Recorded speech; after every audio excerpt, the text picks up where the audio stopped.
Hey, it's Angel Vane, and this is episode 53 of my author's diary.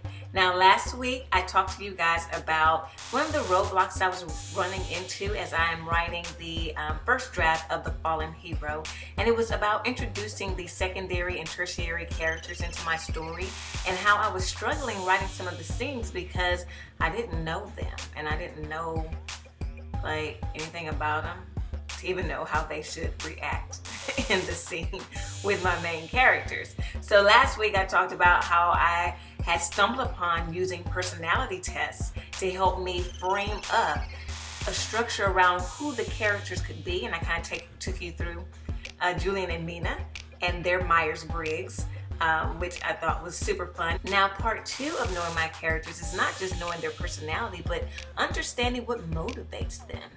What's your motivation? As Kelly Rowland would say.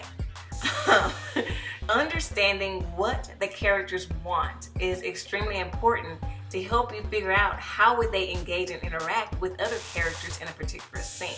And I'm finding that it's even important for me to know that for my secondary and tertiary characters too, because one of the key things about making your scenes interesting is pitting two people against each other who have opposing wants or desires or motivations, and then watching them duke it out. That's not always suspense duke it out by, fisticuffs or any type of big explosions, but it could be, just kind of relationship, emotional drama and angst, or making somebody feel bad when you didn't intend. So there's lots of ways for it to play out, but understanding both of the characters' underlying wants, their underlying motivations, are critically important.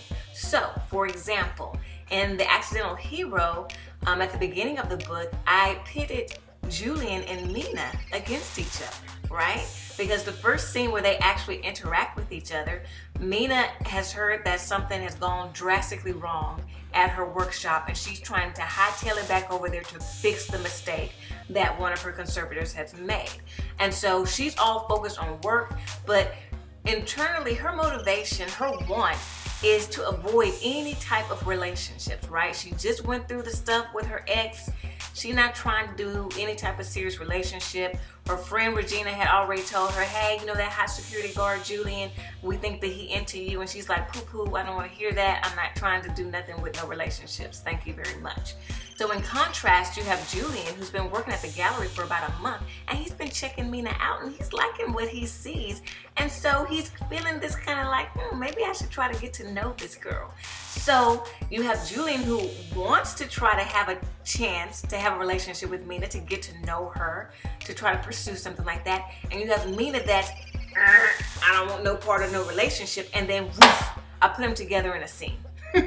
And so that is the type of way that you use the underlying wants and the underlying desires of your characters to put them in scenes with people, and then watch the fireworks start to happen. And that's even important with secondary and tertiary characters too. So going back to The Accidental Hero, when you think about Dawn, who is Ella's sister, Dawn's internal want, because of everything that she's been through, is to make anybody who hurt her loved ones hurt even more, right? So when baby Elliot went missing from the hospital, and Dawn lashed out, she punched the doctor, right? Because the doctor, and she felt like the doctor was responsible for losing baby Elliot. That hurt somebody she loved, so she wanted the doctor hurt. And then you think about Kendrick.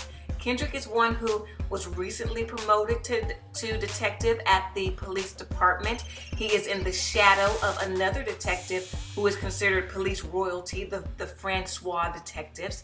And he really wants to be a good detective and prove that he's better or just as good as Detective Francois.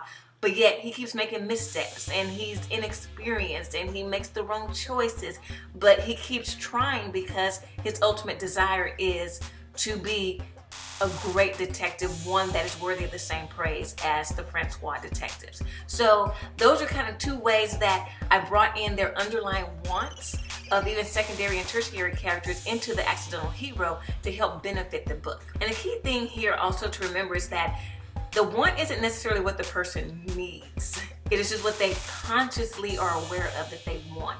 The need is a whole other thing, and honestly, I don't get into the whole wants versus needs for secondary and tertiary characters. That's stuff that I only spend a lot of time trying to work out for my main characters, the people who I'm going to be spending the most time with, and the ones that I want to show their character arc and show the journey of them transforming to not relying so much on their want, but really developing and understanding their underlying need and then getting that underlying need. Because I like to do a positive character arc. I don't want to do a negative character arc where they don't ever figure it out, but they just like end in like disaster. So I'm taking all of that, the personality test, plus knowing the underlying wants and motivations to help build the secondary and tertiary characters in the Fallen Hero. And I'm happy to say that I am past my roadblock. I was able to kind of work it out and get these characters in the scene, and now things are humming and going smooth. So still on track to meet my goal of getting my first draft done by the end of June, but I'll keep you guys posted on that. And so that's it for this week. If you want to continue to keep up with me and all the ups and downs that I go through as I try to write and publish new books, click that subscribe button, then click that little silver bell so you won't miss when I'm doing a video, and I will see you next time.